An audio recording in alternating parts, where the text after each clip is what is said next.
సోరకాయ juice good for health.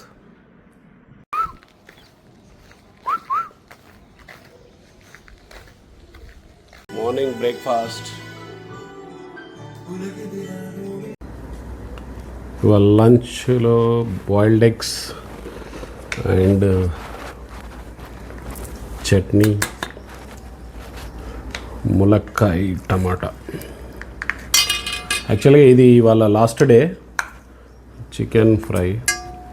వీళ్ళు ఆరోగ్య డైట్ది వాటికి లాస్ట్ వన్ మంత్ ప్యాకేజీ వాటితో క్లోజ్ అవుతుంది. నిన్న ఫోన్ చేశారు వాళ్ళు, మళ్ళీ ఎక్స్టెండ్ చేస్తారా అంటే నేనైతే ఎక్స్టెండ్ చేయట్లేదు అని చెప్పాను. అంటే నాకు పెద్ద యూజ్ అనిపించట్లేదు, ఎందుకంటే ఇప్పుడు కాస్ట్ ఎక్కువ పడుతుంది. కాస్ట్ అంటే ఇది యాక్చువల్గా ఏంటంటే నేను 1 month మన ఇంట్లో చేశాను. ఆల్మోస్ట్ నేను అప్పుడు చాలా తగ్గిపోయాను కాబట్టి ఏంటంటే బాడీలో వాటర్ కంటెంట్ అంతా వెళ్ళిపోయింది.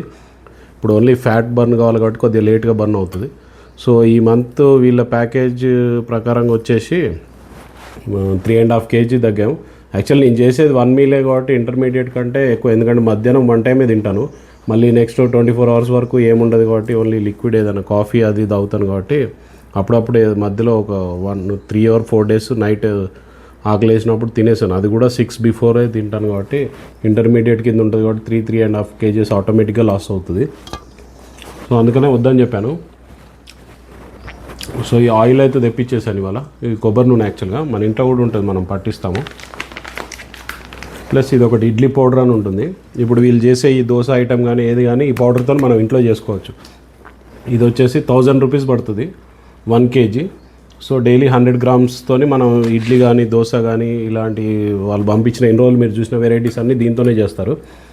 సో మా వైఫ్ నేనే చేస్తా అని చెప్పింది. అదేంటంటే మనకు ఆల్మోస్ట్ 32,000 33,000 విత్ డెలివరీ పడ్డది. సో నాకైతే యూజ్ అనిపించలేదు అది, అందుకనే ఇంట్లో మా వైఫ్ చేసి పెడుతుంది కాబట్టి సో రేపటి నుంచి అయితే అదే చేస్తాను.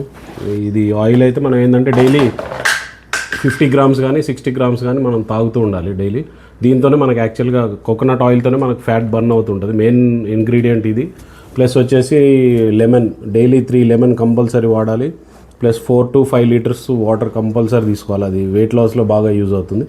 సో రేపటి నుంచి వచ్చేసి వీళ్ళదైతే ఫుడ్ రాదు, ఇంట్లో కుక్ చేసి మనం డైలీ అదే తిందాం. సేమ్ అదే 1 meal ట్రై చేద్దాం, లేదంటే ఈవినింగ్ మళ్ళీ ఏదైనా స్నాక్ లాగా ఏదైనా ట్రై చేసి చూద్దాం రేపటి నుంచి అయితే. సో ఇది phase 3 అనుకోవచ్చు. 1st month కంప్లీట్ అయింది, 2nd month 3rd monthలో ఉన్నాం ఇప్పుడు మనం. సో రేపటి నుంచి కొద్దిగా డిఫరెంట్గా ఉంటుంది మన ఇంట్లో cooking. Okay, night coffee match మంచి రసవత్రంగా ఉంది. 2 wickets పడ్డాయి కానీ జోష్ అయితే అలాగే ఉంది, పిచ్చ కొడుతున్నారు. Go SRH. సో ఫ్యామిలీ అంతా సపోర్ట్ చేస్తున్నారు SRHకి.